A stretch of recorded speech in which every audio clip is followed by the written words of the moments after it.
बना जो आज है। जी।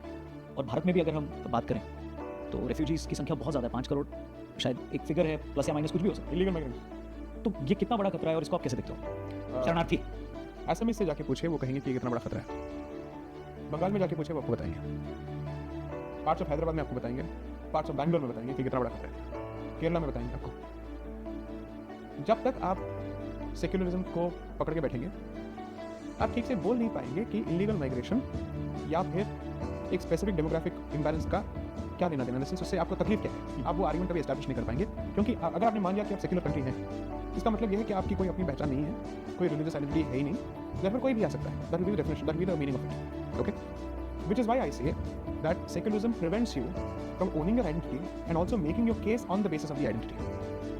So first, let's assume, let's get this very clear. One, do I have a problem with legal migration? No, I don't. क्योंकि कानूनी तरीके से अगर कोई आता है और गवर्नमेंट को पता है कि ये किस लिए आ रहे हैं और उन पर नजर रखी जा सकती है, then no problem whatsoever. If it is an illegal migrant, then their entire job after coming here is not just access to resources. Bharat की जो peculiar history है, especially on the eastern side, that is from the Bangladesh side, their original plan was to create what is called a Greater Bangladesh, and Greater Bangladesh includes Assam and includes West Bengal. Partition of Bharat did not start from the west. The movement started in the east because the Muslim League was founded in Bengal after the partition of Bengal in 1905. It was formed, I think, in 1906. And उस period की history पढ़िए, उसके बाद की history पढ़िए. There are fantastic books that have been written by people who have served in the east कि illegal migration के पीछे की जो सोच है वो क्या है and उसका असर क्या है, ये उन्होंने clearly बता रखा है. असम के 10 डिस्ट्रिक्ट आपके हाथ से जा चुके हैं, बिहार के 3 डिस्ट्रिक्ट आपके हाथ से जा चुके हैं, पता नहीं बंगाल के कितने डिस्ट्रिक्ट आपके हाथ से हैं. So I'm sorry, I cannot under any circumstances equate illegal migrants with refugees because legally they are not the same.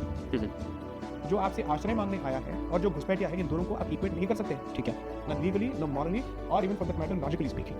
Okay. 3, but population must be at least, मैं बहुत कंजर्वेटिवली कह रहा हूँ, 3.5 से 5 करोड़ के बीच में तो ये होगा ही होगा. एंड ये ऐसा एक वेपनाइजेबल पॉपुलेशन है जिसका इस्तेमाल और उपयोग होता है यहाँ पे उपद्रव मचाने के लिए. दिल्ली के राइट्स में ये हुआ था, right?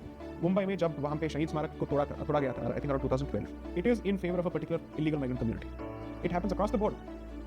And considering the religious basis of Bharat partition, the experience before that और उसके बाद के एक्सपीरियंस को अगर आप ठीक से समझते हैं, you can accept this under any circumstances. आप उदारवादी इस हद तक तो नहीं हो सकते हैं कि आप अपने आप को पूरी तरह से मार दें. थोड़ा तो आपको एक सेल्फ प्रिजर्वेशन और सर्वाइवल का जो आपका इंस्टिंक्ट है उसको आपको प्रिजर्व करना पड़ेगा.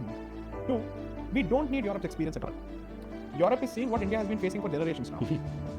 It's not as if it's new for us. It just so happens that when it happens with the West, now we can tell the idiots here, अब तो समझ लो, अब तो जान लो, क्योंकि आपको हर चीज़ जो है वहीं से जब आता है तब आपको समझ में आता है. अब देख लो कि वहाँ पे हो क्या रहा है. यूरोप डेवलप्ड है, इंफ्रास्ट्रक्चर है, सब कुछ है, लेकिन उसके पास परिचय का अभाव है, उसकी वजह से ये गिर रहा है, पूरी तरह से गिर रहा है. So first world continent is being handed over or taken over by savages. I won't use the term third world whatsoever. I'm saying it is being used by people who are driven by a specific agenda. चाहे वो Scotland हो, London हो, Brussels हो, Luxembourg हो, each of these places are being taken over. Now Europe will understand what we have been going through for generations. I don't have a problem with pluralism. I just have a problem with secularism that comes at the expense of my civilizational identity. जो मुझे airbrush करने की कोशिश करता है या फिर pixelate करने की कोशिश करता है, वो मैं इसको नकारता हूँ. That's it. Fair enough.